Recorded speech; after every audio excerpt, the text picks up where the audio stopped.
우리 안에 하나님의 축복을 가로막는 그런 어떤 이 역할을 합니다. 아브라함의 씨의 그 축복이 워낙 크기 때문에 하나님이 복주고 온 땅에 하나님의 나라를 세우기 때문에 이 축복을 가로막는데요. 그 첫 번째 가로막는 것이 그게 뭐냐면 부정직입니다. 뭐라고요? 이 부정직입니다. 이 부정직한 삶으로 놀랍게도 우리를 이끌어갑니다. 이 부정직은 그럼 왜 일어날 것인가? 여러분 안 되겠어요. 좀 쉬었다 합시다. 9시기 때문에 좀 길이 없다. 이 광야의 특징은 길이 없다. 그게 뭐냐면은 방향성을 잃어버렸어요. 방향성. 어디로 가야 될지 몰라요. 그 다음 이 광야하고 사막이죠. 사막. 이 사막은 뭐냐? 물이 없다. 물이 없다. 네, 먹을 것이 아무것도 없대. 기근든다. 기근들었죠. 이런 거거든요. 만일 여러분이 광야 안에 있고 만일 사막 안에 있다면, 그렇다면 이 광야와 이 사막 안에 굉장한 이번 집회 안에서 답을 얻으실 것이라고 확신합니다. 광야 안에 있을 때 저는 어디를 가야 될지 방향성을 잃어버렸어요.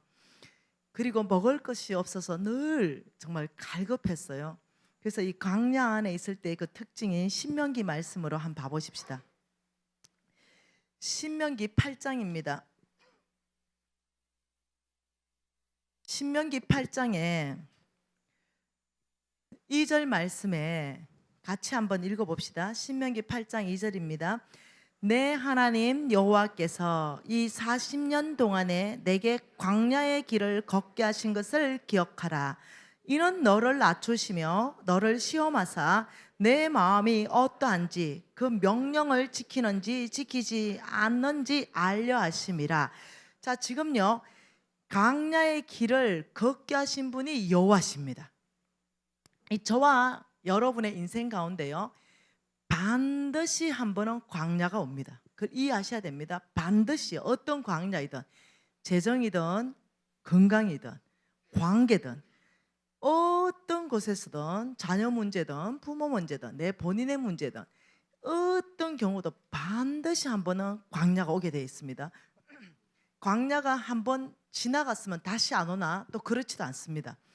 광야가 혹시 이제까지 안 왔다 이런 사람은 아주 기대하세요. 곧 올 거예요.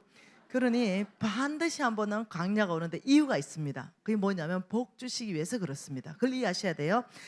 이 광야의 길을 걷게 하시는 것을 걷게 하시는 분이 여호와시다. 그걸 기억해라. 그 이유를 말합니다. 광야에서 하나님이 뭘 하시냐면 첫째, 너를 낮추시는 작업을 하겠다. 너를 굉장히 겸손하게 하겠다. 교만한 사람은요 광야에 들어가면요 꺾입니다. 그 교만할 수 있었던 이유를 다 제거해 버립니다. 돈으로 교만하면 돈을 제거해 버립니다. 만약 권력으로 교만했다면 그 권력을 제거해 버립니다. 만일 어떤 건강을 만일 너무 교만했다면 건강을 꺾어 버립니다. 그래서 내가 가장 교만하게 되었던 그 이유 있죠. 그것을 제거해 버려요. 그래서 그 광야로 보내면서 그걸 기억해라. 그러니까 교만하면 안 돼요. 빨랑 광야에 들어가기 전에 바짝 엎드려져야 돼요. 그것은 너를 낮추시며 너를 겸손하게 하면서 그 광야 안에서 너를 시험할 것이다. 이 시대의 시험은 뭐냐면 너에게 복을 줄만한가 복을 줄만하지 않는가 이걸 광야에서 시험하겠다는 겁니다. 그러면서 그 시험하는 게 뭐냐면 네 중심을 시험하겠다. 네 마음이 어떠한지 하나님의 명령을 지키는지 하나님의 말씀을 지키지 않는지 이걸 내가 네 중심을 광야에서 실험하겠다. 그 하나님이 알고 싶은 것 뭡니까? 광야에서 네 마음. 2절은 하나님이 알고 싶은 것 이겁니다. 그럼 3절 볼까요? 같이 읽을까요? 너를 낮추시며 너를 줄이게 하시며 또 너도 알지 못하며 내 조상들도 알지 못하던 만나를 내게 먹이신 것은 사람이 떡으로 사는 것이 아니요 여호와의 입에서 나오는 모든 말씀으로 사는 줄 내가 알게 하려 하심이라. 2절은 하나님이 알고 싶은 것, 3절은 네가 알아야 되는 것. 광야에서 네가 알아야 되는 게 뭔지 아냐? 내가 너를 또 낮출 것이며 3절에 너를 줄이게 할 것이다. 광야에 들어가면요 딱 만나밖에 안 옵니다. 깔딱깔딱합니다. 오늘 먹고 나면 내일 걱정해야 되고 내일 먹고 나면 모레가 없고 하나님을 전심으로 의지해야 하루 먹을 게 오는 게 광야입니다. 그리고 또 만나의 다른 특징은 뭡니까? 하나님을 깊이 만나는 체험이 있는 것이 광야입니다. 이렇게 하는 이유가 뭐냐? 사람이 돈으로 사는 것이 아니고 오직 여호와 입에서 나오는 말씀, 믿음으로 사는 걸 네가 광야에 들어갔어야 깨닫게 될 것이다. 내가 알고 싶은 것은 너의 중심이고 네가 알아야 되는 것은 뭐냐? 믿음으로 살아야 되는 걸 알아야 된다. 이렇게 되면 광야가 졸업하게 될 것이다. 이 뜻입니다. 그래 되면 자, 광야를 하나님이 보내신 목적이 뭐냐? 16절에 적어놨습니다. 같이 읽습니다. 내 조상들도 알지 못하던 만나를 광야에서 내게 먹이셨나니 이는 다 너를 낮추시며 너를 시험하사 어디서? 광야에서 시험하사 마침내 내게 뭐 주려고? 복을 주시기 위해서다. 그게 하나님은 광야가 목적이 아니죠. 광야에서 복 받는 사람으로 준비시키는 것이 하나님의 목적이에요. 겸손한 사람 만들고 돈이 아니라 하나님을 의지하는 믿음의 사람으로 준비시키는 데가 광야입니다. 그러면 이 광야를 통과해서 너를 다 시험하고 난 다음에 나는 마침내 너를 복 주기를 원한다. 이렇게 말하는 거예요. 그럼 이 복이 얼마나 큰 복인지 12절, 13절의 복을 말합니다. 같이 읽습니다. 내가 먹어서 배부르고 아름다운 집을 짓고 거주하게 되며 또 내 소와 양은 번성하며 내 은금은 정식되며 내 소유가 다 풍부하게 될 때에 얼만큼 광야에서 큰 복이 기다리는지 알겠지요? 너는 먹어서 배부를 것이다. 너는 아름다운 집을 짓고 거주하게 될 것이다. 내 소와 양은 번성하게 될 것이고 너의 은금은 정식되어서 내 소유가 다 풍부하게 될 것이다. 할렐루야. 그런데 이렇게 되면 14절에 뭐라고요? 내 마음이 교만하여 내 하나님 여호와를 잊어버릴까 내가 염려한다. 다 회복되고 나면 또 이렇게 말하는 거죠. 미진간사님 어떻게 빨리 50억 빚 다 갚고 이렇게 잘 됐어요? 이렇게 물으면 아유 진짜 하나님이 하셨습니다. 이렇게 대답하면 되는데 이 사람들이 또 교만해지는 거야. 강야 통과 나면 또 교만해져가 나중에 강야 또 들어가는 거야. 근데 어떻게 대답해요? 사람들은 내가 내 힘, 내 능력, 내 지혜가 이 재물을 얻었잖아요. 이렇게 말한다는 거예요. 내가 아이디어가 좋았어. 내가 뼈 빠지게 부지런했어. 아우 내가 사업적인 수완이 탁월했어. 뭐 이렇게 얘기한 다 내가 너희들이 교만해져 가지고 그렇게 말하는 걸 그거 내가 염려한다. 17절 볼까요? 그러나 내가 마음에 이르기를 내 능력과 내 손의 힘으로 내가 이 재물을 얻었다 말할 것이다. 사람이 이렇다는 거예요. 이렇게 할 것이다. 그래서 하나님이 18절 아니다 그게 아니고 내 하나님 여호와를 기억하라. 그가 내게 재물 얻을 능력을 줬기 때문에 네가 아름다운 집을 짓고 거주하게 되고 네가 배부르게 먹게 될 것이고 은금이 정식되고 내 소유가 풍부하게 된 것이다. 기억하라 이 말이에요. 이해되셨죠? 이 18절이 어떻게 나왔는지 이해되셨죠? 여러분 이 광야 때요 저는 이 말씀을 이해를 못 해가지고 이 교만을 끊는데 시간이 많이 걸렸어요. 네. 여러분은 이제 말씀을 이렇게 똑부러지게 가르치는 사람이 있잖아요.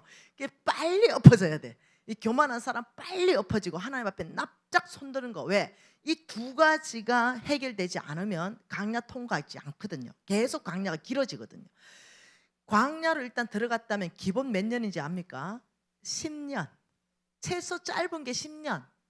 그래서 이 미련한 사람은 이 10년, 더 미련한 사람은 광야에서 죽는다. 이 교만한 거 못 꺾어가지고 그렇기 때문에 기본 10년은요 아주 양호한 거예요. 저는 10년. 근데 요즘 내 제자들은요 아주 지혜로워요. 빨리 엎어져요. 그래서 3년 이렇게 빨리 땡기시더라고요. 여러분 저는 이 광야가 정말 축복된 가장된 어떤 어떤 모습이라는 걸 몰랐어요. 그래가지고 계속 나는 광야에 있어요. 진짜 내가 지금 웃고 얘기해서 그렇지요. 딱 인방 죽을 만큼 힘들었어요. 너무너무 너무너무 힘들어가지고 맨날 내가 이렇게 말했죠. 도대체 이스라엘 백성처럼요. 민수기 말씀 좀 봅시다. 이 민수기 11장 말씀 좀 보십시다. 이 민수기 11장 모습이 나의 모습이었어요. 민수기 11장 4절에 뭐라 그럽니까? 같이 읽을게요. 그들 중에 섞여 사는 다른 인족들이 탐욕을 품에 이스라엘 자손도 다시 울며 이르되 누가 우리에게 고기를 주어 먹게 하랴. 이랬어요. 이스라엘 백성이 이랬어요. 이 빡빡하고 맛없는 맘난만 있냐, 우리한테 고기를 달라, 우리에게 고기를 달라, 고기를 내놔라 이러면서 난리를 쳤어요. 누구한테요? 모세한테. 모세는요 온 지면에 가장 온유한 사람이라고 하나님이 말했어요. 근데 얼마나 난리를 쳤는지, 여러분 이스라엘 민족하고 전 세계에서 DNA가 거의 99% 흡사한 DNA가 누군지 알죠? 한국이래요. 실질적으로 그렇대요. 실질적으로. 그래서 얼마나 모세를 덜덜 볶았는지 모세가 살 소망이 끊어져 버렸어요. 그게 이제 12절입니다. 같이 읽어볼게요. 이 모든 백성을 내가 배웠나이까, 내가 그들을 낳았나이까, 어찌 주께서 내게 양육하는 아버지가 젖먹는 아이를 품듯 그들의 품에 품고 주께서 그들의 열조에게 맹세하신 땅으로 가라 하시나이까. 이 모든 백성에게 줄 고기를 내가 어디서 얻습니까?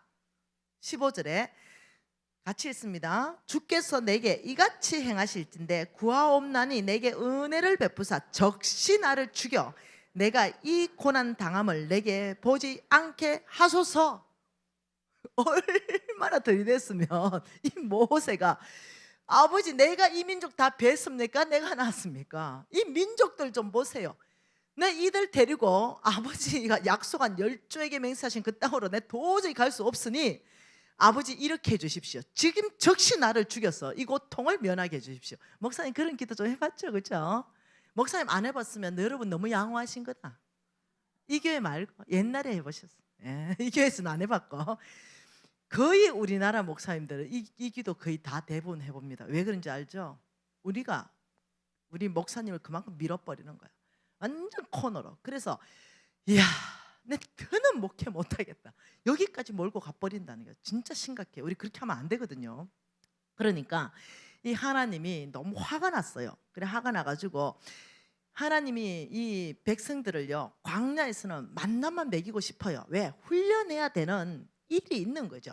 이 훈련해야 되는 하나님의 목적이 있어요. 하나님의 분량이 있어요. 아브라함의 DNA가 그대로 녹아나야 되고 이 어마어마한 약속의 땅에서 엄청난 축복을 받기 위해서는 영적 근육이 만들어져야 돼요. 그래서 하나님은 막 바다를 여시고 하나님이 누군지 보이시고 이 구름 구둥 막 불기둥으로 막 보이시고 막 반석에서 물이 나오게 하시고 막 이 하나님이 누구신지를 광야에서 다 보이기 시작하거든요. 그래서 이 광야에서 하나님을 경험하고 나면은, 여러분 하나님을 만나고 나면은 특징이 4가지가 있습니다. 믿음으로 살 때, 하나님을 의지할 때 하나님을 만나는 특징이, 첫 번째가 하나님을 경험합니다. 두 번째는 하나님을 경험했기 때문에 믿음이 자라납니다. 세 번째는 하나님을 경험한 믿음이 자라난 사람은 하나님을 신뢰합니다. 네 번째는 이 정도 단계 가면 하나님이 반드시 그 사람을 하나님의 사람으로 쓰십니다. 이 4가지가 일어나는데 하나님이 4단계까지 가기 위해서는 이들이 정말 하나님을 신뢰하는 자리까지 가기 위해서 광야 안에서 하나님이 누구신지를 보이는데, 이들은 하나님 목적을 모르니까 막 들이대는 거예요. 나 그거 만나 안 먹겠다. 만나 먹을 때가 있고 만나 안 먹을 때가 있는 거죠. 나도 그랬어요. 아버지 맨날 자연식으로 먹이십니까? 이 초자연식으로 막 나 고기 먹고 싶어요 이러고 나도 난리 친 적 있어요. 나도 막 하나님한테 들이댄 적 있고, 왜? 하나님 뜻을 다 모르니까. 뭐 믿음으로 살면 뭐 먹을 거 입을 거 마실 거 준다는데 나는 왜 이렇게 안 줍니까? 이러면서 막 하나님한테 들이대고, 남들은 지금 스테이크 먹는데 나는 그 좀 뭐 삼겹살이라도 주면 안 됩니까? 막 이러면서 막 너무 화가 날 때는 하나님한테 들이대고, 막 너무 고기가 먹고 싶은데 막 고기는 못 먹고 막 이럴 때가 있었거든요. 근데 나중에 하나님이, 여러분 이거 여기다 표시해 놓고요, 나중에 하나님이 나한테 말씀하셨죠. 뭐 표시할 것 없다. 그 다음 장 넘겨보세요. 네, 여러분 신명기, 여러분 12장, 신명기로 가보십니다. 신명기 12장으로.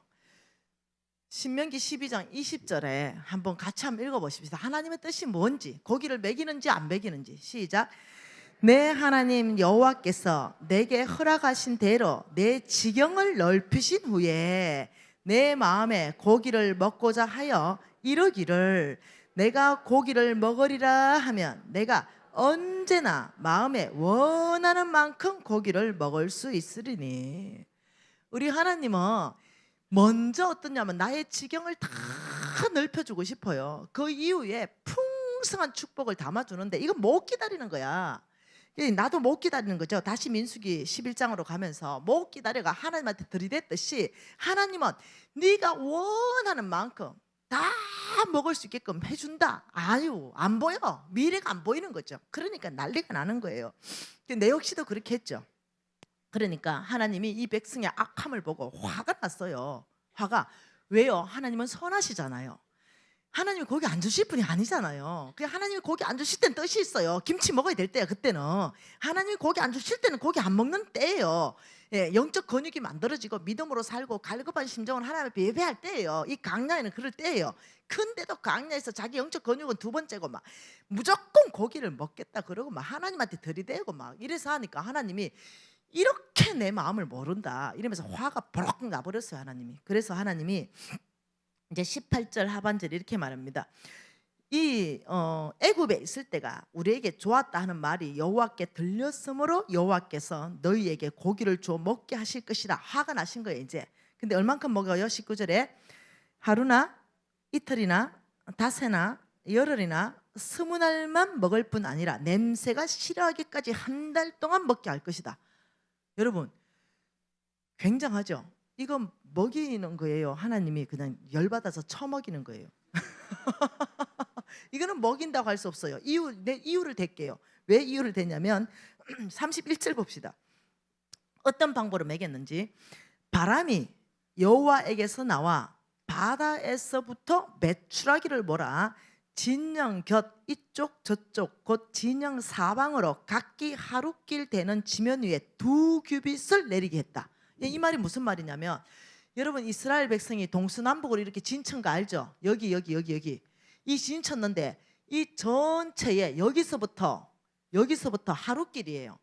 여러분 하루 종일 걸으면 얼만큼 걸으냐면 거의 한 100km 정도는 걸을 수 있어요. 하루 종일 걸으면 100km다 이러면요 서울에서 어디까지 만약 의정부 전체 다 들어가고요 일산 전체 다 들어가요 인천 전체 다 들어가요. 서울 강남에서 그 전체 일대 전체가 다 들어가요. 100km 동서남북 100km로. 거기에 메추라기를 갖다 부었는데 2규빗은요 1m입니다. 여러분 생각해보래요. 상상만 해봐라. 여기에서 1km 같으면 여기서 100km 같으면 부산 다 들어가죠. 그 다 일대에 동서남북 메추라기를 1m를 갖다 쏟아 부어버렸어요. 이러고는 하나님이 먹였다면 안 돼. 처먹인 거지. 그래가 이제 하나님 그렇게 한 거예요. 그 열받아가지고. 그러니까 모세가 가만히 있어 계산을 해봤어요. 근데 모세의 믿음은 이제 5 더하기 2가 7이었어요. 자, 모세가 21절에 모세가 이르되 나와 함께 있는 이 백성의 보행자가 60만 명. 그렇게 남자만 장정들만 60만 명이니까 애들까지 포함한다면 한 300만 명 정도. 200만 명 이상 300만 명 정도. 한 달 동안 고기를 먹게 한다. 이래가 고기를 계산해 보니까 이 모세가 이제 답이 나왔어요. 같이 읽습니다. 그들을 위하여 양떼와 소떼를 잡은들 조카오며 바다의 모든 고기를 모은들 조카오리까. 이렇게 말했어요. 계산해 보니까 안 돼. 하나님 그들을 위해서 양떼 소떼 다 잡아도 부족하고 바다의 모든 고기를 모아줘도 부족한데 이 일은 불가능하지 않습니까? 모세 이렇게 말했어요. 이제 하나님이 유명한 말씀 한 말 합니다. 같이 읽습니다. 여호와께서 모세에게 이르시되 여호와의 손이 짧으냐 내가 이제 내 말이 내게 응하는 여부를 보리라. 그래서 모세가 나가서 여호와의 말씀을 백성에게 알렸다. 하나님 누굽니까? 모세야 내가 누구냐? 내 손이 짧아서 그 일을 못하겠느냐? 나는 전능자다. 내 방법이 있다. 이러면서 갖다 부어버린 거예요. 이렇게. 네. 그래가지고 얘들이 여러분 알죠? 행성한우도 일주일 먹거나 못 먹는 거. 못 먹어, 못 먹어. 근데 한 달 동안 너도 먹어라 일어난 거예요. 여러분 이 일이 왜 일어났어요? 우리는 여기서 두 가지를 보고 싶습니다. 한 가지는 하나님의 손이 짧으냐, 이것은 항상 내 여러분 마음에 넣어놓으세요. 하나님의 손은 짧지 않습니다. 하나님은 저와 여러분의 이 상황을 금방 구원할 수 있어요. 그렇지만 지금 당장 이 상황을 벗어나지 않게 하시는 것은 저와 여러분의 영적 근육을 만들고 있어요.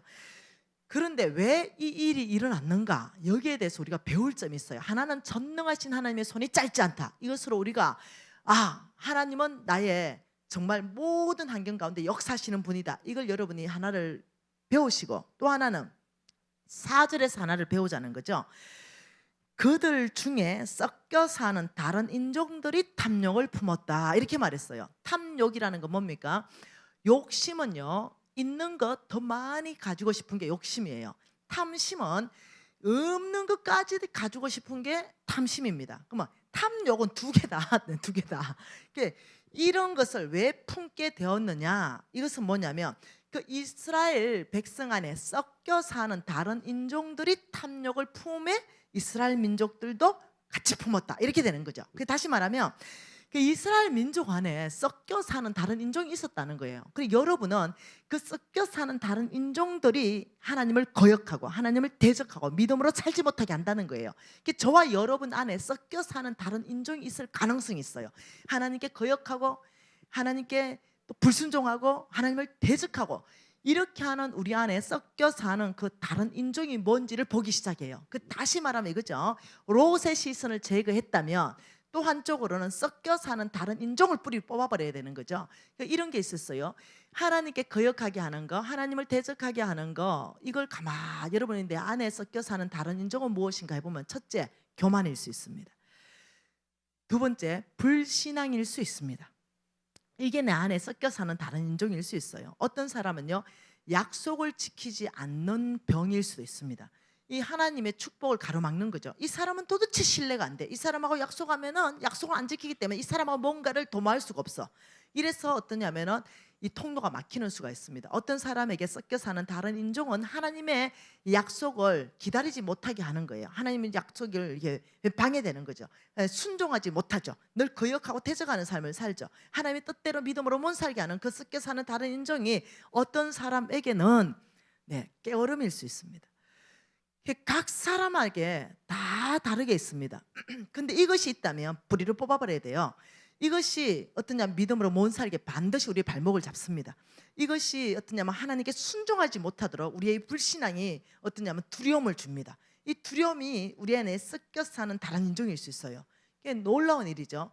여러분 안에 가장 큰 섞여 사는 다른 인종은 두려움일 수 있어요. 이건 굉장히 심각합니다.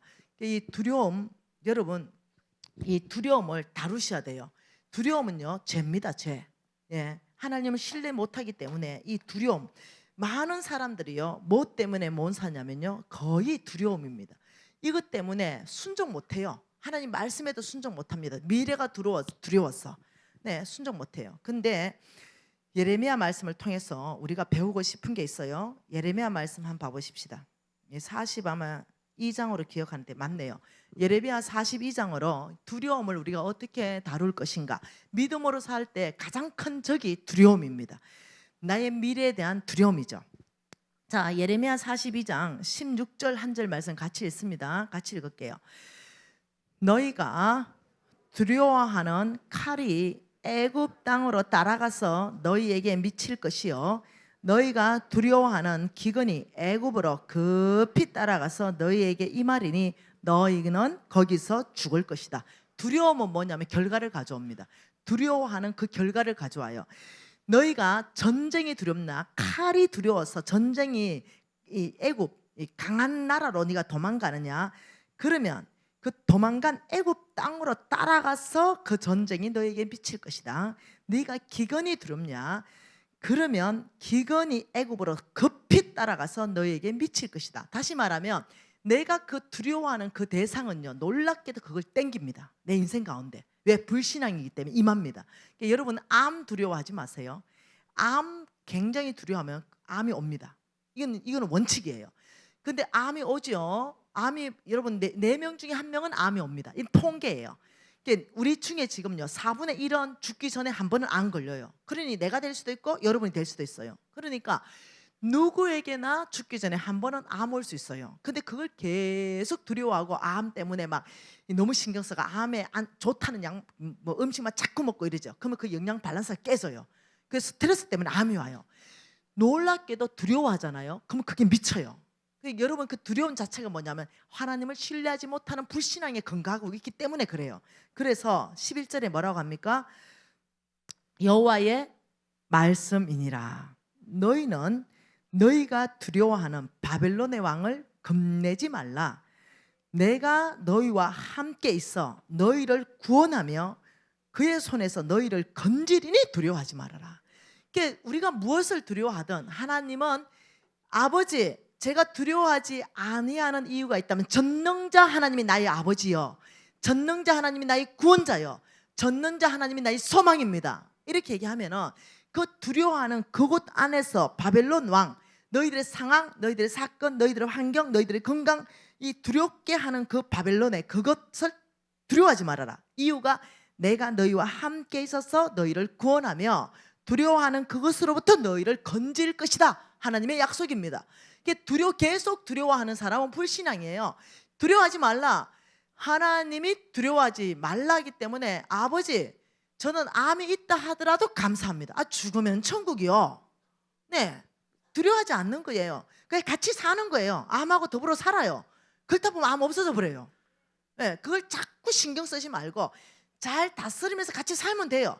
그러면서 적당하게 운동하고 적당하게 음식 먹고 적당한 치료를 하면 그냥 같이 살게 돼요. 그리고 멈춰버려요, 암이.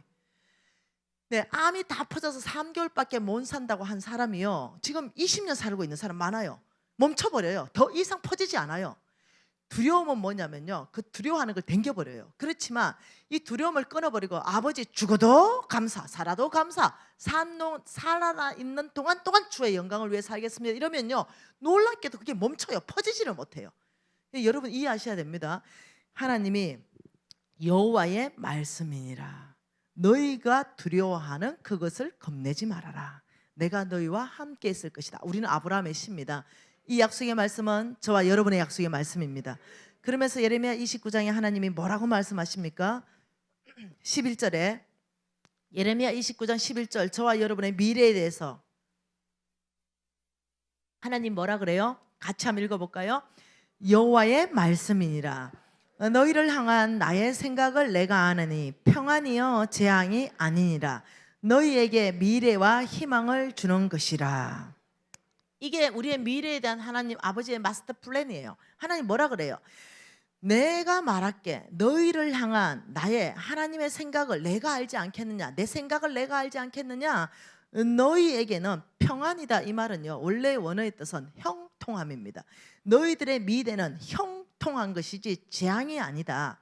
너희에게 미래에는 희망을 주는 것이고 소망밖에 없다. 너희들의 모든 미래의 계획자는요 하나님이십니다. 너의 모든 미래의 계획은 소망이 있고 희망이며 형통합니다. 나 여호와를 신뢰하라. 지금 이렇게 말하는 거죠. 그래서 저와 여러분은요 무엇을 신뢰할 것인가? 환경을 신뢰할 것인가? 약속의 말씀을 신뢰할 것인가? 저와 여러분은 약속의 말씀을 신뢰하는 거예요. 그러면 그 믿음대로 될 것이요 이렇게 말했어요. 그러니까 여러분이 두려워하는 것 다 하나님께 올려드리세요. 사단은 끊임없이 섞여 사는 다른 인종으로 무엇이 들어오냐면 두려움으로 들어옵니다. 이 두려움을 들어와서 끊임없이 현상을 보게 하고 미래를 보게 하고 끊임없이 두렵게 하고 이렇게 하면서 이 믿음으로 살지 못하게 하고 끊임없이 환경에 묶이게 하는 것이 가장 큰 게 뭐냐면 두려움입니다. 이 두려움은요 가장 큰 전략입니다. 사단의 전략이에요. 여러분이 두려워할 때마다 시편을 크게 읽으십시오. 그리고 하나님을 찬양하기 시작하십시오. 그 시편 안에서 하나님께 향하신 그 능하신 하나님, 홍해를 가르신 하나님이 나의 하나님이십니다. 그 하나님은 오늘도 나의 모든 상황 가운데 홍해를 가르실 것입니다. 찬양합니다. 이렇게 하면서 시편을 가지고 하나님께 올려드립니다. 우리를 따라와서 죽이려는 그 모든 아모리 왕들을 쳐부시고 그들을 다 수상시켜 부신 그 하나님은 오늘도 동일하신 하나님이십니다. 이러면서 계속적으로 두려움이 올 때마다 시편을 피면서 그거는 기도입니다. 그리고 하나님을 찬양할 때 여러분 그 하나님을 어제의 하나님으로 하지 마시고 오늘 하나님, 그 하나님은 나의 하나님입니다. 하나님이 이렇게 말하죠. 우리가 엘리야의 하나님, 엘리야의 하나님, 당신은 어디 있습니까? 이거는 잘못된 기도예요. 하나님은 그렇게 하면 이렇게 말합니다. 엘리야의 그 하나님 오늘 살아서 너희 하나님이다. 나의 엘리야들이 다 어디를 갔느냐? 하나님은 나의 엘리야, 정말 믿음으로 사는 나의 엘리야가 있다면 그 엘리야에게 행했던 그 능력은 그 사람을 통해서 일어날 것이다. 오히려 나의 엘리야를 찾는 그 하나님 앞에 아버지 오늘날 제가 엘리야가 되겠습니다. 저를 통해서 그 엘리야에게 역사했던 그 하나님은 나의 하나님입니다. 저를 통해서 하나님 능하신 일을 행하셔서 하나님의 이름이 높아지십시오. 제가 하나님의 엘리야가 되어드리겠습니다. 이것이 바른 기도라는 거예요. 그래서 여러분 이 두려움은 놀랍도록 하나님의 나라 안에 못 들어가게 우리를 잡아버리는 거예요. 이것을 하나님은 죄라 그럽니다. 죄라는 이유가 뭔지 아시죠? 불신앙이기 때문에 그렇습니다. 그래서 이 두려움 다루십시오. 불신앙을 다루는 것은요, 불신앙을 다루는 두려움은 뭘로 다룰 수 있냐면요, 말씀 선포와 기도와 믿음으로 살아서 하나님을 경험하는 걸로 충분히 다뤄집니다. 여러분 훈련을 통해서 가능하다라고 얘기하는 것입니다. 우리는 이제 정말로 성부 하나님의 나라를 확장하는 그 부르심 가운데 저도 응답했고 여러분도 응답했습니다.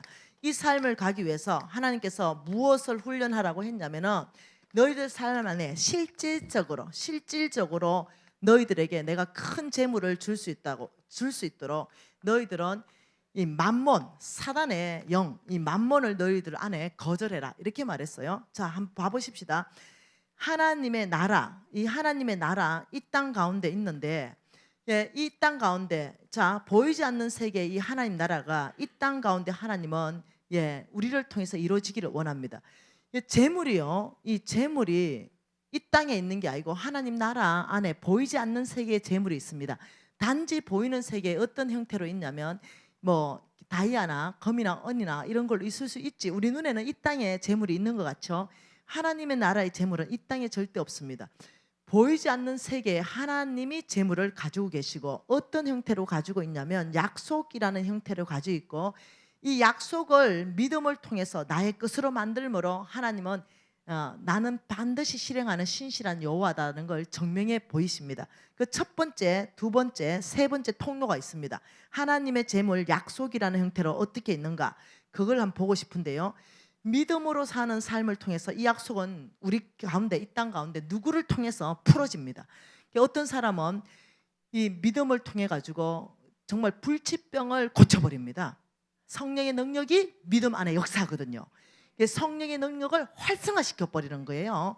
네, 거역하고 대적하고 불신앙 가운데 있는데 그 성령의 능력이 활성화되지 않아요. 그런데 순복하고, 하나님 앞에 순복하고 마귀를 대적하라, 하나님 앞에 순복하고 병을 대적하고 하나님 앞에 먼저 순복해야 돼요. 그러면 너희들을 떠난다 그랬어요. 그러니까 끊임없이 하나님 앞에 순복하고 믿음으로 사는 삶을 통해서 놀랍게도 하나님의 약속들은 우리에게 풀어지기 시작해요. 하나님은 병을 고친다 그랬습니다. 그럼 누구에게는 그 병이 고쳐지는 것이 이 땅 안에 드러남으로 하나님이 영광 받으세요. 하나님은 우리에게 재물 주신다 그랬어요. 누구에게는 그 큰 재물이 오므로 말미암아 하나님의 약속의 말씀을 성취시켜 버립니다. 그래서 이 하나님의 약속, 재물이 약속이라는 형태로 있는데, 자 어떤 형태로 있는지 한번 봐보도록 해보죠. 어떻게? 디모데전서 6장 10절에 뭐라고 말씀하는지 우리가 다 같이 한번 읽어보십시다. 자, 디모데전서 6장 10절은 무엇을 말하냐면 뿌리를 말하고 있어요. 이 뿌리, 이 뿌리 안에 돈을 사랑함이 일만하게 뿌리다, 이렇게 말합니다. 자, 같이 읽어볼게요. 돈을 사랑함이 일만하게 뿌리가 되나니 이것을 탐내는 자들은 미혹을 받아 믿음에서 떠나 많은 근심으로 자기를 찔렀도다. 돈을 사랑하게 되면은 첫 번째 나타나는 현상이 믿음에서 떠납니다. 이거 이제 계속 볼게요. 그게 만몬에 이제는 성부가 되려면 만몬을 거절해야 되는데, 만몬의 최고의 목표가 뭔지 압니까? 만몬의 목표, 이 만몬의 목표는 주인을 바꿉니다. 주인 바꾸는 거. 이 주인을 하나님에게서 자기에게로, 돈이 주인 되기 시작하는 거, 주인 바꾸는 것이 만몬의 목표입니다. 근데 만몬의 전략, 이 목표로 가기 위한 만몬의 전략이 뭐냐면 저와 여러분에게 돈을 사랑하게 만듭니다. 사랑하게 만듭니다. 우리에게 돈을 사랑하게 만들어 버리면 여기에 되는 결과가 뭐가 나옵니까? 이 결과가 뭐예요? 믿음에서 떠난다. 이게 목표는요 돈을 사랑하게 하는 게 목표가 아니에요. 이건 전략일 뿐이에요. 주인을 완전히 바꿔버립니다. 하나님에게서 만몬으로 이렇게 주인을 바꿔버리고 돈을 사랑하게 만들어버리면 믿음에서 떠나기 때문에 당연히 주인이 바뀌어버립니다. 근데 두 주인을 섬길 수 없다. 하나님과 만몬을 이렇게 말했죠. 그러니까 디모데전서 6장 10절 말씀을 잘 읽어보면 돈을 사랑함이 일만 악의 뿌리가 된다 이랬죠. 그럼 이 뿌리가 뭐냐면 디모데전서 6장 10절이라는 거예요. 그러면 이거는 뭐냐면 돈 사랑이라는 거예요. 돈 사랑. 뿌리가 돈 사랑이라는 거예요. 그러면 이 뿌리가 돈 사랑이면 이 나무에 열매 맺는 열매는 당연히 악이라 일만 악의 뿌리가 된다 이렇게 말했어요. 그러면 이 뿌리가 돈 사랑이라는 말은 무슨 말이냐면 우리 마음 안에 안 보이는 세계가 뿌리잖아요. 안 보이는 곳. 그러니까 우리의 외모를 얘기하는 게 아니에요. 우리 생각 안에, 우리 마음 안에, 우리 삶의 원칙 안에, 우리 삶의 가치관 안에, 우리 삶의 목표의식 안에 우리를 이끌어가는 세계관 안에 한마디로 말하면 그냥 우리 마음속에 그게 뭐가 있냐? 우리 안에 너희 보이지 않는 뿌리 안에 뭐가 있냐? 돈 사랑이 있냐? 그렇다면 자동적으로 맺혀지는 이 열매는 뿌리에서 양분을 다 먹고 맺혀지는 열매가 악이다 이렇게 말하는 거예요. 악 중에 돈을 사랑하는 사람이 맺는 열매가 뭐냐면 부정직입니다. 이 부정직한 열매를 맺을 수밖에 없어요. 자, 만몬이 내가 만몬에게 장악됐느냐, 만몬이 내 인생 가운데 깊이 지금 침투해 있냐, 이거는 뭘 보고 알냐면요, 열매를 보면 압니다. 그 열매를 보면 그 사람을 압니다.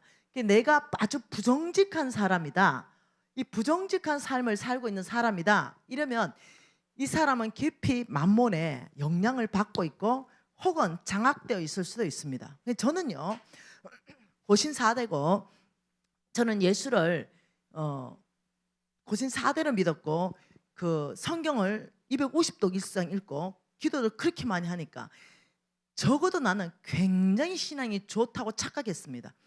적어도 저는 굉장히 크리스천으로 착각했어요. 제가 그런 사단의 만몬의 종이라는 상상도 안 했습니다.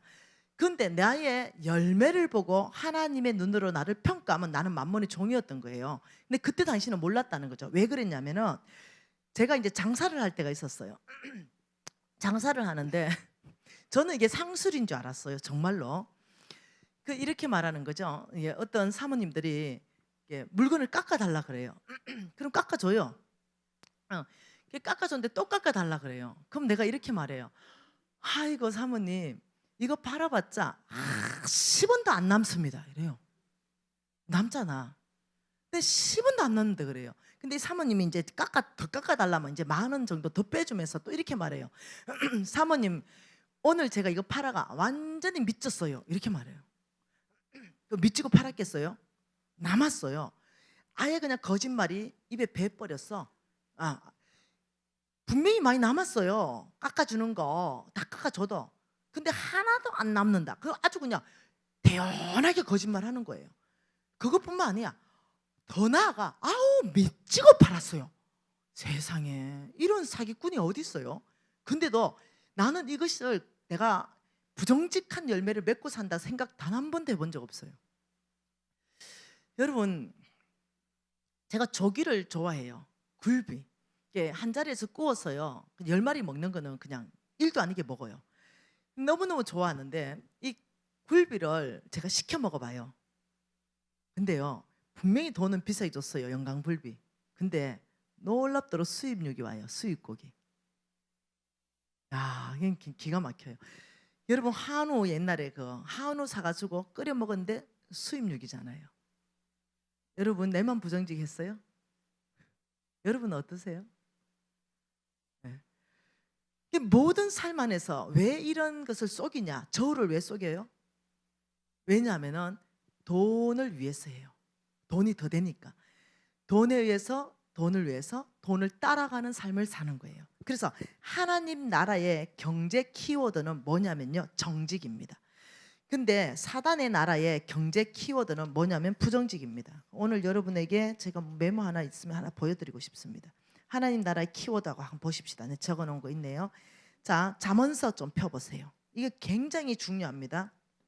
하나님의 축복을 받기 위해서 잠언서 2장 말씀 보십시다.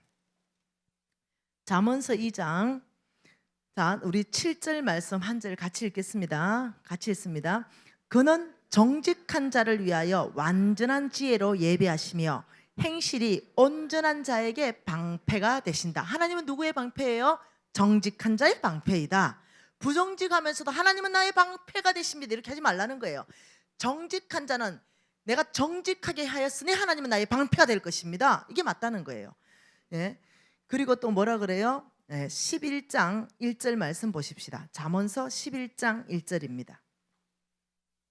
잠언서 11장 1절에 뭐라 그래요? 속이는 저울은 여호와께서 미워하시나 공평한 추는 그가 기뻐하시느니라. 이렇게 말해요. 자, 11장 6절도 읽어보십시다. 정직한 자의 공의는 자기를 건지려니와 사악한 자는 자기 악에 잡히게 되느니라. 자, 15장 19절도 읽어보십시다.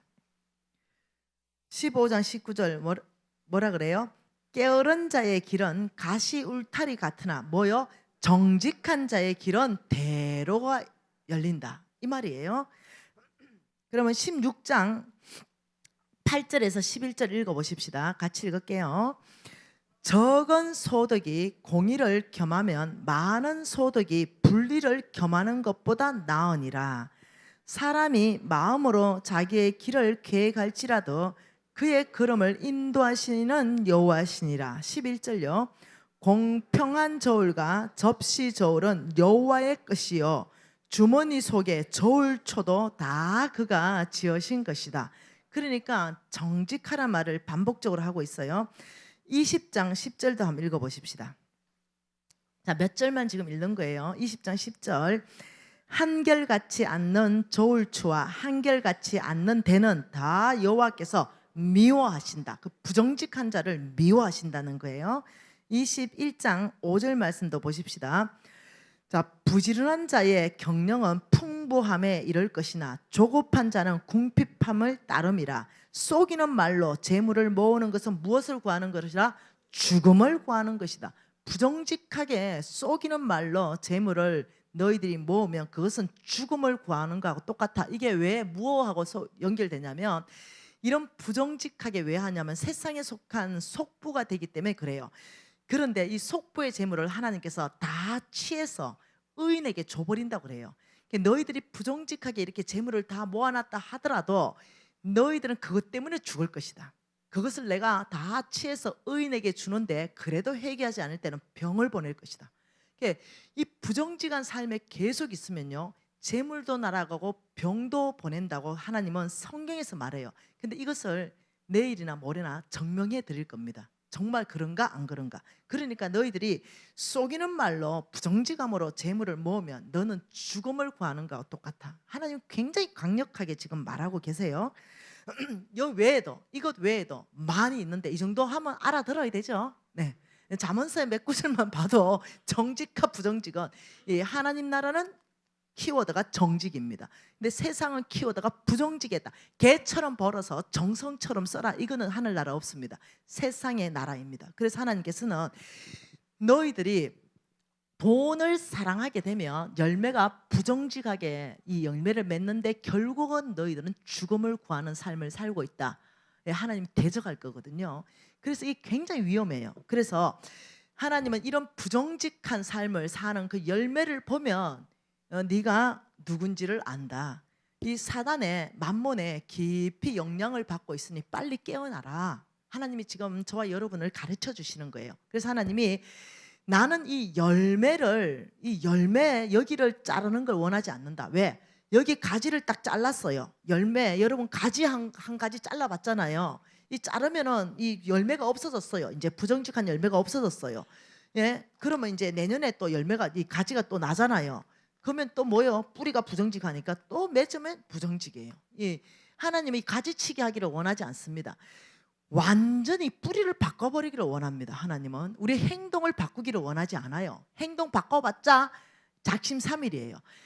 행동 바꿔봤자 몇 개월 못 갑니다. 여기를 바꾸지 말고 하나님은 어디를 바꾸냐? 너희들 뿌리 자체를 바꾸기를 원합니다. 그러니까 우리의 마음 자체를 기경하기를 원해요. 그래서 디모데전서 6장 10절은 소망이 없다. 잠언서 8장 21절로 너희 뿌리를 바꿔라 이렇게 말하는 거죠. 자, 잠언서 8장 21절을 한번 보십시다. 자, 같이 읽어볼게요. 이는 나를 사랑하는 자가 재물을 얻어서 그 곳간에 채우게 하려 함이라. 이 말이 무슨 말이냐면 쉬운 성경 버전으로 그대로 읽어드릴게요. 나를 사랑하는 자들에게, 하나님을 사랑하는 자들에게 엄청난 재물을 주어서 그들의 금고를 가득 채워줄 것이다, 이 말입니다. 다시 말하면 하나님의 뭐가 있다고 그랬어요?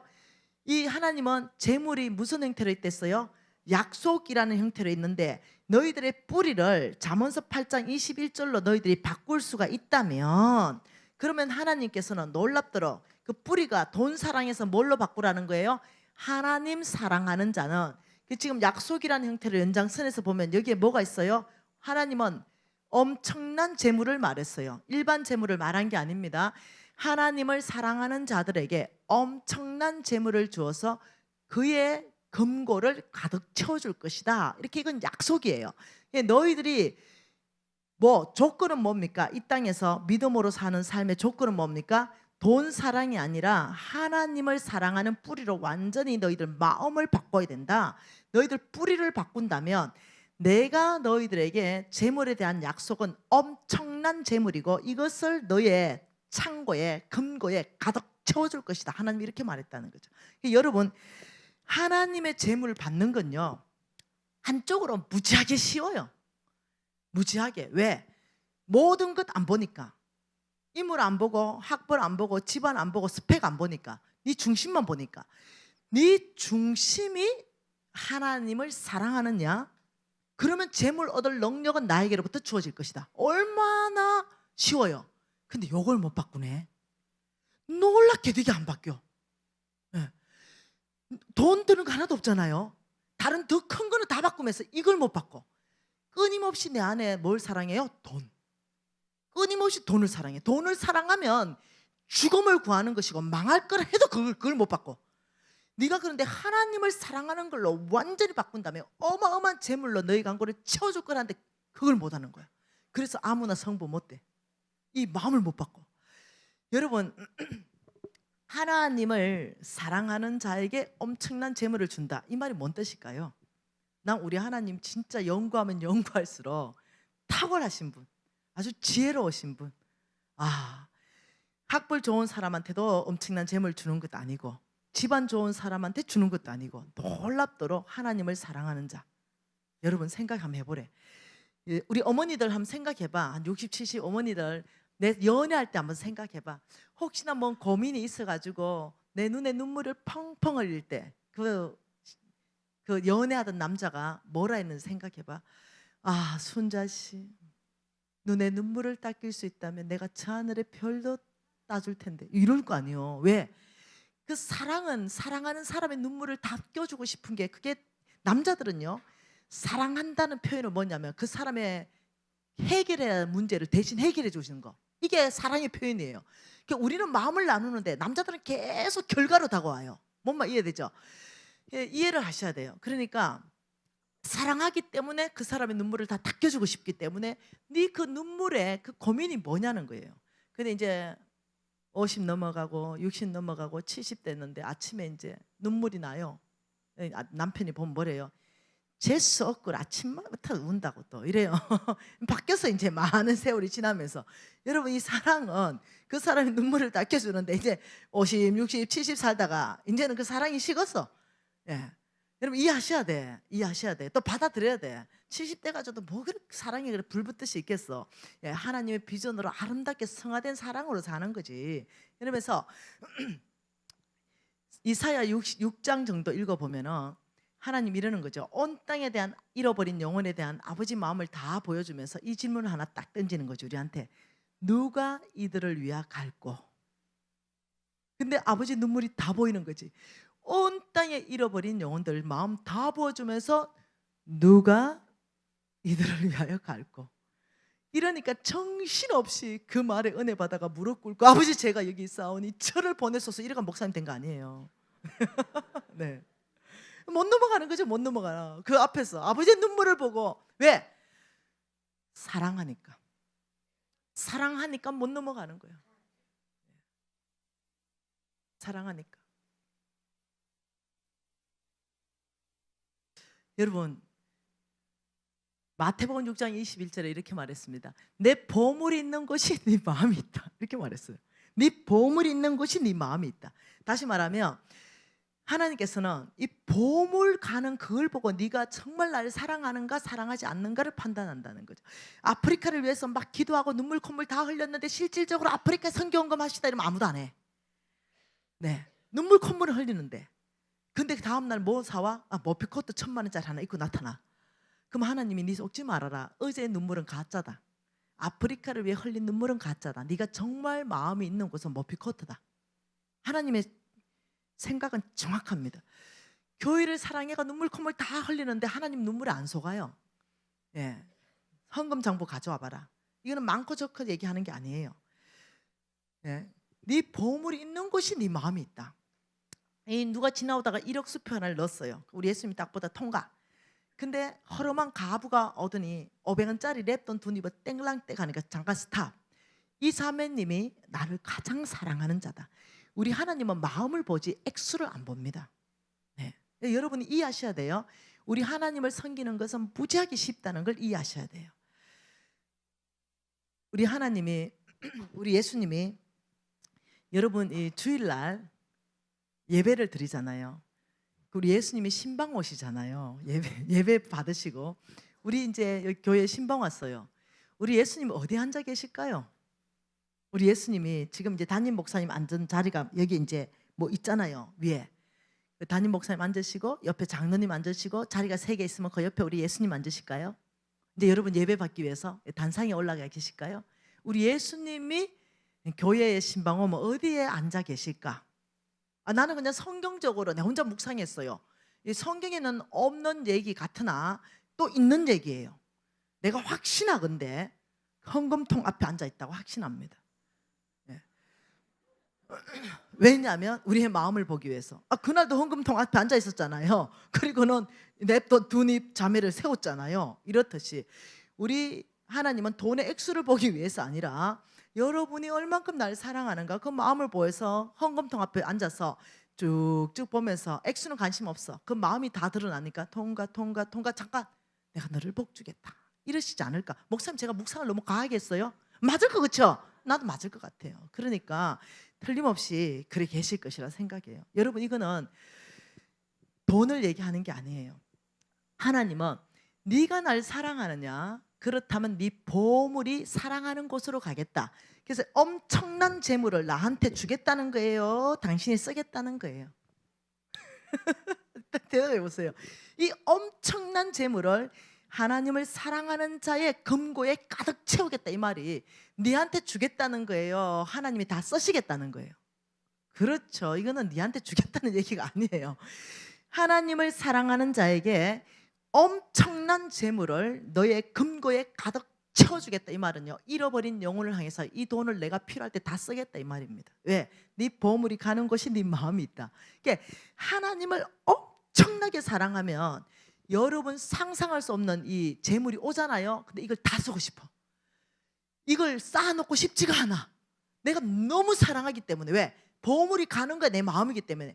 그래서 제가 우리 신랑이 이 회사를 이제 이 수익 구조가 어마어마하게 날 수 있는 회사잖아요. 그게 뭐냐면 영양제 회사잖아요. 근데 이 설립 예배를 드리고 홍성근 목사님 모시고 설립 예배를 드리는데 그냥 나하고 그냥 상의도 없이 그냥 선포를 하는 거예요. 하나님, 이 그룹에 나오는 모든 수익의 5%만 제가 가지겠습니다. 95%를 하나님 앞에 내놓겠습니다. 그리고 경영장부 공개하겠습니다. 이래버린 거예요. 난 10%인데 5%를 줄여버린 거예요. 내가 그걸 보면서 뭘 생각했냐면 나보다 이 형제님이 우리 신랑이 하나님을 더 사랑하는구나. 이거 제가 역시 머리 된 남편이 다르다. 그리고 우리 신랑 존경했잖아요. 그러더니 또 한마디 더 합니다. 그리고 3년 안에 1%로 줄이겠습니다. 내가 집에 가서 니 혼자 다 써. 내가 그러면서 내가 뭘 알았냐면 사람들은 내가 너무 하나님을 사랑하는 줄 알아요. 근데 우리 집에서 나는 3번째예요. 우리 신랑이 늘 어뜸이고 우리 아들이 2번째고 내가 3번째예요. 뭘 보면 알아요? 돈을 쓰는 거 보면 알아요. 우리 아들은요 몽땅 자기 유학 갈 자금을요 거의 5년 이상을 저축했어요. 그런데 교회를 옮기는 과정에서요 5년 이상 6년 이상 저축한 몽땅의 저축을요 몽땅 깨트려서 성전 헌금 100% 다 해버리더라고요. 와, 놀래버렸어요. 반도 하는 것도 아니고 좀 남구는 것도 아니고 자기 유학 갈 자금인데 싹 다 100% 성전 진대 해버리더라고요. 그러면서 내가 유진아 다 해야 되겠냐, 너 이거 6, 7년을 모았는 돈 아니냐, 유학 가기 위해서. 어머니, 저는 이 일을 위해서 새벽부터 아르바이트해서 다시 모으겠습니다. 하나님의 성전을 짓는다는데 내가 하나님을 너무 사모함으로 내 수중에 있는 전부를 바치고 말리지 마십시오. 할렐루야. 이러고 내가 나갔죠. 어디가 있어요. 근데 이 행동을 보면, 우리 집안의 행동을 보면 우리 신랑이 어뜸이요. 그 너무 감사한 건 아들이 순서가 바뀌지 않은 게 너무 감사해. 우리 신랑이 어뜸이요, 우리 아들이 2번째요, 내가 3번째라는 거. 여러분, 이거는요 하나님의 계산법입니다. 말하는 거 보면 내가 그냥 제일 하나님을 사랑하는 것 같아. 네. 우리 신랑과 우리 아들은 과묵한 사람들이고 아주 젠틀한 사람들이기 때문에 내는 뭐만 떠들고 다니잖아요. 그런데 3번째밖에 안 되는 거예요. 나는 우리 회사를 제 이름으로 2개를 가지고 있습니다. 나는 10% 쓰거든요. 90% 내놓거든요. 그것만 봐도 우리 신랑이 더 하나님을 사랑한다.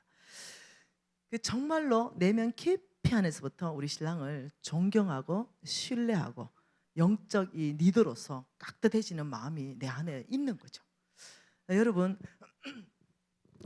이 말은 하나님께서 감사한 건 이거예요. 하나님이 엄청난 재물을 우리의 근거를 채우지만 하나님 이거예요. 성경에 이제 밝혀줄 거예요. 네, 말씀에서 밝혀줄 거예요. 너희들의 창고부터 채워주겠다. 이게 너무 감사해요. 너희들의 창고부터 가득 채워주고 넘치는 걸 쓰시겠다. 이것이 얼마나 감사한지 모르겠어요. 이게 성경 안에 있는 얘기예요. 너희들의 창고부터 가득 채워주고 넘치는 것을 쓰지, 너희들 창고가 덜 찼는데 이 덜 찬 거 번에 쓰는 거가 아니라는 게 너무 감사해. 우리 창고가 꽉 찬다는 뜻이 뭔지 압니까? 모든 빚은 갚아질 것이요, 우리의 모든 아름다운 집을 짓고 거주하게 될 것이며, 나의 모든 양과 소는 정식되게 될 것이고, 내 은금은 다 소유는 늘어나게 될 것이고, 이래서 우리의 모든 필요 가운데 하나님 응답하시고 더 이상 필요 없는 재물들이 있어요. 나 하나 잘 먹고 잘 사는데 더 이상 필요 없어. 이 재물은, 이런 것들은 다 흘러보낼 수 있도록 하나님 먼저 저와 여러분을 축복하시니 이게 얼마나 감사한지 모르겠어요. 이게 너무 좋은 거죠. 하나님이 우리부터 축복한다. 이 원칙 항상 우리 원칙입니다. 예, 여러분, 가난한 사람 도울 때도 성경 전체 안의 원칙은 우리 안에, 교회 안에 있는 가난한 자를 먼저 돕는 게 성경의 원칙입니다. 그리고 교회 바뀝니다. 그러면 다시 말하면 여러분이 아프리카 아이들을 먼저 돕는 게 아니에요. 아프리카 아이들 돕기 전에 여러분 교회 안에 절대 가난한 자를 먼저 돕는 거예요. 그리고 아프리카 아이 돕기 전에 여러분 지역사회 안에 요 반경, 교회 밖에 반경 안에 절대 가난한 자를 먼저 돕는 거예요. 그리고 그 밖이에요. 이게 성경적 원칙이에요. 이해를 하셔야 됩니다. 하나님 원칙은 먼저 우리를 채워주십니다. 그리고 남을 채우게 하십니다. 그러니 얼마나, 여러분은 지금 여러분 힘, 여러분 능력, 여러분 지혜로 나도 그래 살아봤잖아요. 근데 놀랍게도 안 차잖아요. 계속 부족하잖아요. 뭔가 사업이 확장된 것 같으면 빚이 더 확장돼 있고 이렇잖아요. 그런데 하나님, 우리 지금 사업체가 4개 있는데요, 빚이 10원도 없습니다. 예. 만일 빚을 지고 사업을 해야 된다고 생각한다면 접어버립니다. 더 이상 할 이유가 없어요. 왜? 난 100살까지 먹고 살고 준비 다 해놨어. 그리고 골치 아프게까지 사업하면서 주의 나라 확장하는 데까지 하나님이 하라고 하지 않았어, 나한테. 그리고 나는 빚진 게 지긋지긋한 사람이기 때문에 제일 먼저 한 게 뭐냐? 나 노후 대책 먼저 했어. 예. 지혜롭게 10% 가지고 했어요. 90% 주면서 내 노후 대책 다 해놨어요. 나는 이제 60대면 아무것도 안 해도 돈이 그냥 팡팡 나오게 돼 있어. 그걸로 내 쓰고 다른 사람 또 섬길 수 있을 때까지 그 다 해놓고, 그러니 뭘 더 제가 바라겠어요. 하나님께서 빚 없이 축복하면 축복하는 만큼 좋은 일 하면 되고, 뭐 하나님 내가 아니고 만일 당신이요 이러면 당신이 축복받고 당신이 하세요. 나는 이제 그만하면 돼. 나는 이제 전 세계 말씀 전하는 사역자로 살면 돼. 나는 거기에 대한 부담감은 있지만 억지로 내 힘으로 하고 싶은 생각 조금도 없다는 거예요. 아주 그러니까 어떠냐, 복장 편하다는 거죠. 뭐 매출이 안 나온대, 예를 들면 그럼 내가 뭔 신경 쓸 거예요? 접어버리라고 안 넘어. 네. 아이고 그 사장이 그게 아니래. 왜? 빚지고 안 한다. 그래서 접어버려라. 네, 이래요. 하나님한테 얘기해요. 하나님 저 접어버릴까요? 저 매출 안 나온다는데, 저 팀은 저 빚지게 생겼는데. 근데 하나님이 놀랍게도 저 김미진 저 성질 머리하고는 좀 기다리지도 않고 이래가 다 풀어주세요. 네, 저는 별로 신경 안 써요. 네, 접어버리는 것도 신경 안 쓰고 하는 것도 신경 안 쓰고. 왜? 주님 알아서 하세요. 주께서 나에게 명령하신 것 그거 이루시려면 주께서 알아서 하세요. 왜? 내가 90% 내놓는데 주님께서 그거 알아서 안 하면 내가 그 골머리 쓰고 어떻게 하겠어요? 이래가 복장이 무지하게 편해요. 남들 뭐 비수기다 신경도 안 써요. 안 되면 접어버리지. 네. 그 되면 열심히 하지. 그런데 제가요 굉장히 열심히 하는 스타일이에요. 예, 목숨 걸고 하는 스타일이에요. 저 강의하는 것도 그렇죠. 대충 안 하죠. 네, 그러니까 저는 강의를 잘하든 못하든 지금이 최선이에요. 어떤 데는 죽 설 때도 있어요. 컨디션이 너무 안 좋아. 그래도 그때가 최선이에요. 내가 할 수 있는 에너지는 그날 다 쏟고 더 이상 에너지가 없을 만큼 쏟고 가는 게 내 그냥 하나님한테 내가 받은 사명이에요. 그렇기 때문에 하나님 내 성질아요. 사업 맡겼다. 저는 목숨을 거는 사람이에요. 내가 할 수 있는 거 다 하고 나머지는 주님 손에 맡겨버리는 거지 대충 설렁 이렇게 절대 안 합니다. 왜? 충성되지 않기 때문에 그렇게 하면 안 됩니다. 제가 말하는 것은 그 이상의 의미를 얘기한다는 걸 여러분이 이해하셔야 될 것이에요. 네. 자, 여러분 이 엄청난 재물 여러분의 중심을 바꿔야 됩니다. 뭘 바꿔요? 여러분의 중심을 바꿔야 됩니다. 만몬에 사로잡힌 있다 이러면은 이것이 굉장히 끊기가 어렵습니다. 제일 어려운 것 중에 하나가 부정직한 삶을 청산하는 겁니다. 이것을 여러분이 이제 내일 모레가 지나가면서 얼마나 위험한가를 알게 되고 많이 정결해질 거라고 기대하고 있습니다. 혹시 여러분 이런 삶에 있다면 걱정하지 마세요. 저도 그런 삶을 살았고 제가 오늘 다 오픈하지 못해서 그렇지 굉장히 부정직했습니다. 저는 세금 다 내고 어째 부자 되노 이런 생각했기 때문에 제 앞으로 사업을 하지 않았어요. 다 다른 사람 명의로 바지 사장을 세워가지고 세금 다 떼먹었어요. 이렇게 아주 부정직하게 하는 데 있어서는 나를 따라오지 못할 만큼 머리가 잘 돌아갔어요. 그러니까 이 사람 부정직하게 이 사람 내세워서 바지 사장 해가지고 싹 다 하고 뭔가 잘못됐잖아요. 그러면 그 사람 뒷만 봐주면 돼요. 그리고 또 다른 사람 세워서 사업을 해요. 이런 식으로 하여튼만 머리가 사업 머리는 무지하게 돌아가요. 그런데 결과가 뭐냐? 망했다는 거예요. 결과가 병들고 돈 다 날아가고 결과적으로 망했다는 거죠. 그래서 제가 철저하게 제가 이 경험을 했기 때문에 나중에 알았어요. 이 부정직한 자의 재물을 하나님이 취해서 부의 이동을 시키면서 의인에게 준다는 사실을 나중에 알았어요. 그러니까 그때는 내가 부정직하게 막 사니까 이게 양심이 무뎌졌어요. 양심에 화인 맞는다 그러죠. 처음에 부정직할 때가 조금 부담스럽죠. 계속 해보세요. 아주 굉장히 담담해요. 그리고 아무렇지도 않아요. 저도 이제 굉장히 담담하고 아무렇지도 않게 됐어요. 네, 그렇게 됐는데 어느 날 우리 목사님 설교하는데 이 정직에 대한 얘기를 한 거예요. 좀 찔리대. 굉장히 좀 마음이 좀 서글퍼지더라고요. 그런데 부정직해야만 돈이 많이 들어와요. 눈 한번 잠깐 감아야, 그리고 이 뇌물을 좀 갖다 바쳐야, 그래야 좀 뭐가 돌아요. 제가 대통령 상까지 받았어요. 이거 잘해가지고. 네, 이 국회의원들한테 이거 잘해가지고. 국회의원들한테 이거 잘하면 정보가 많이 나오거든요. 그러면 이제 그걸로 이제 재물을 막 불리고 막 이랬어요. 그러다 보니까 그냥 조그만 부정직을 한 게 아니에요.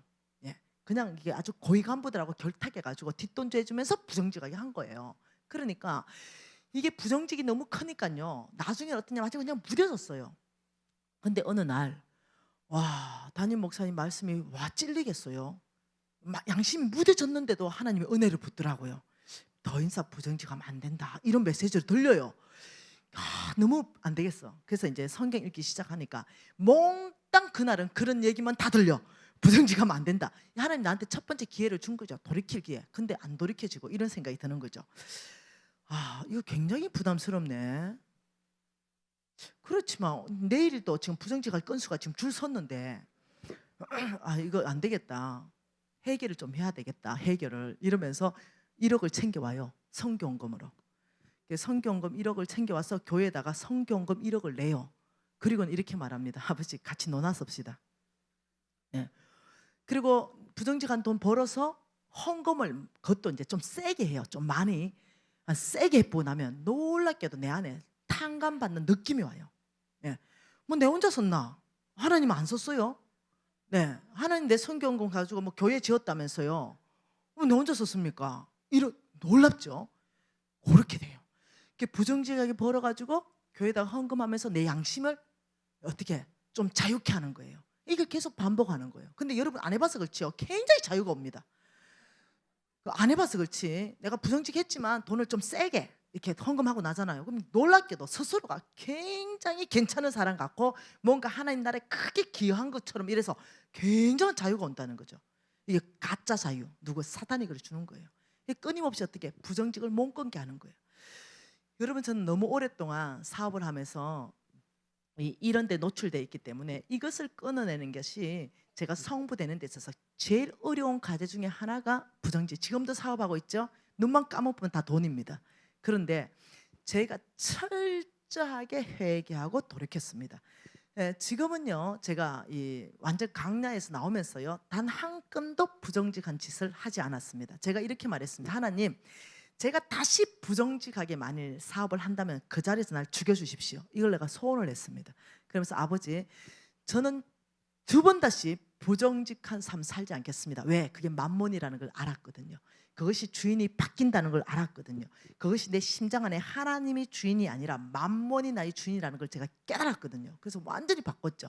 이제는 정직해요. 제가 달라졌어요. 우리 아이가 달라졌어요. 이러듯이 정말로 달라졌어요. 이제는 오히려 부정직하는 것이 나 안에 역겨워요. 내 안에 내가 부정직하게 이렇게 하려고 이렇게 뭔가 나한테 오는 게 있잖아요. 그게 사단이라는 걸 보여요. 그리고 그 부정직한 게 내 안에 이제는 역겨워. 여러분 담배를 많이 피우던 사람이 담배를 끊고 담배 냄새 맡으면 이게 역겹게 욱 올라오죠. 이렇듯이 이제는 그 부정직한 것으로 나한테 다가오는 사람들이 있어요. 근데 그 사람이 역겨운 게 아니고 그 부정직한 사탄의 전략이 보여요. 그래서 그 사탄이 역겹게 느껴져요. 옛날에는 아니어서 눈이 반짝 떴어요. 와, 그거 대박이겠다. 환영했죠. 그리고 막 더 부정직한 걸 막 모의를 짰죠. 그래서 그걸 해냈죠. 근데 이제는 그것이 영적으로 그 사단이 음모가 그 사람은 불쌍하지만 그 뒤에 음모 사단이 보이는 거죠. 내 영적으로. 그래서 이제는 그것이 역겨워지고 더 이상 담배를 못 피우고 구토가 올라오듯이 그렇듯이 이제는 그런 삶으로부터 정리가 되었어요. 그것이 내가 생각해 보니까 이거예요. 어떤 까만색 물에 처음에 이렇게 흰 물을 이렇게 부을 때는 계속 혼타가 있지만 계속 붓게 되면 나중에 다 정화가 돼가 하얀 물로 바뀌잖아요. 근데 시간이 오래 걸리잖아요. 그렇듯이 하루아침에는 정직하게 안 되지만 끊임없이 노력하고 훈련할 때는요 하나님이 은혜를 부어서 정직한 사람 되더라는 거죠. 여러분 오늘 이 말씀은요 여러분이 죽느냐 사느냐 문제입니다. 성경 전체 안에서는 부정직한 삶은 죽음을 구하는 것이다. 너희들은 반드시 정직하고 공평한 저울과 저울추는 하나님이 만든 것이다. 끊임없는 정직을요 반복적으로 얘기해요. 혹시 여러분 이 메시지가 여러분 안에 큰 부담감이 있는 분도 있을 것입니다. 그렇지만 이것을 성화시키십시오. 오늘 하나님께서 나에게 이 메시지를 듣게 한 것은 나를 축복하기 위함이다. 이렇게 들으시면서 하루아침에 안 되겠지만 끊어내십시오. 한 개 한 개를 정리해 가시고 부정직한 거 여러분이 모아놨다면 있는 돈까지 하나님이 다 완전히 제거할 것이라고 말했기 때문에 소망이 없습니다. 그러니까 지금 재물을 그래도 있는 것 보존하려면 부정직한 삶에서 떠나셔야 됩니다. 오늘 이 밤에 우리 한 가지 기도 제목 가지고 기도하고 싶습니다. 우리 모두가 그냥 부정직하다고 고백하십시다. 뭐 딱 좀 미안하잖아 이 고백 내만 하기가. 우리 한꺼번에 그냥 다 그냥 그렇게 고백하십시다. 다 모두가 주님 앞에 손 들고 이제는 부정직을 떠나고 정직함으로 살기로 소원합니다. 이 마음으로 어떤 사람은 가슴에 손 대세요. 어떤 사람은 손을 높이 드세요. 모두가 믿음의 어떤 반응입니다. 여러분 아버지 부정직했습니다. 회개합니다. 돌이킵니다. 이 기회 주셔서 감사합니다. 통성으로 주여 한번 부르고 기도하십시다. 주여